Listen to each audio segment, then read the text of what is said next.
क्या एक संहारक अस्त्र सृजन का साधन बन सकता है? क्या हत्याओं से सने हाथ एक तीर्थ का निर्माण कर सकते हैं? इस प्रश्न का उत्तर छिपा है केरल के इस प्राचीन शिव मंदिर की कहानी में, और यह कहानी आरंभ होती है परशुराम के महापश्चाताप से। ये कथा है भगवान विष्णु के छठे अवतार परशुराम की। अपने पिता की हत्या का प्रतिशोध लेने के लिए उन्होंने अपने जो लोग अधिक चिंता करते हैं उन्हें यह 4 बातें हमेशा याद रखनी चाहिए। पहली बात, पायल की कीमत भले लाखों में हो पर उसकी जगह पैरों में ही होती है, इसलिए जीवन में कीमत से ज्यादा अहमियत मायने रखती है, वरना सबसे कीमती चीज भी अनदेखी रह जाती है।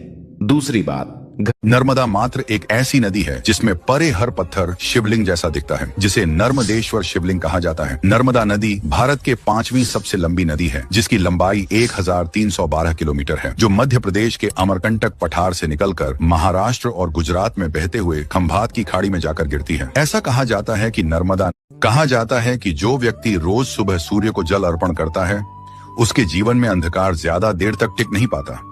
लेकिन ध्यान दीजिए, मैं यहाँ कोई चमत्कार बेचने नहीं आया, बल्कि उस शास्त्रीय सत्य की बात करने वाला हूँ जिसे लोग रोज करते हैं, पर उसका असली कारण 90% लोग नहीं जानते। ऐसा दिन जब शिव और विष्णु दोनों देव एक साथ पूजे जाते हैं, जिस दिन स्वर्ग के द्वार खुलते हैं और बैकुंठ तक जाने का रास्ता साक्षात धरती पर उतर आता है। इस दिन का नाम है बैकुंठ चतुर्दशी। कहानी अद्भुत है। एक बार स्वयं भगवान विष्णु काशी आए देवाधिदेव महादेव की पूजा करने। मणिकर्णिका घाट पर स्नान कर उन्होंने 1000 स्वर्ण कमल पुष्पों भगवान को प्याज और लहसुन क्यों नहीं चढ़ाया जाता?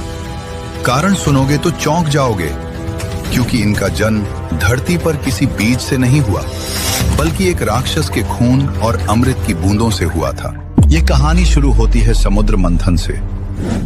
जब समुद्र से अमृत का कलश निकला तो दोस्तों, क्या आपने कभी सोचा है कि परमात्मा ने हमारे भविष्य को, हमारे कल को एक राज क्यों रखा? अगर आपको आज ही पता चल जाए कि आपकी मृत्यु कब होगी, तो क्या आप आज का दिन खुशी से जी पाएंगे? आज की कहानी इसी गहरे सवाल का जवाब है। एक बार एक राजा ने ईश्वर की घोर तपस्या की। भगवान प्रसन्न हुए और बोले, मांगो राजन, क्या चाहिए? राजा ने कहा, प्रभु, मुझे भविष्य की चिंता सताती रहती है। जब भगवान इंसान बना रहे थे तो उन्होंने उसकी आंखों में आंसू क्यों रख दिए? आइए इस रहस्य को समझते हैं। सृष्टि के आरंभ में भगवान ने मिट्टी से मनुष्य का शरीर बनाया, उसमें प्राण डाले और चेतना स्थापित की। फिर उन्होंने उसकी आंखों के कोनों में एक सूक्ष्म चमकती हुई बूंद रख दी। उसके बाद भगवान ने मनुष्य को धरती पर भेज दिया। एक महाशिवरात्रि, लोग कहते हैं यह शिव जी की शादी की सालगिरह है, लेकिन सच कहूं यह आधी अधूरी बात है। ये रात सिर्फ जश्न की नहीं, बल्कि उस खौफनाक अंधेरे की गवाह है जब पूरी दुनिया खत्म होने की कगार पर थी। एक ही रात में 3 ऐसी घटनाएं घटी जिन्होंने ब्रह्मांड का नक्शा बदल दिया। जरा सोचिए, एक तरफ शादी की शहनाइयां थीं तो दूसरी तरफ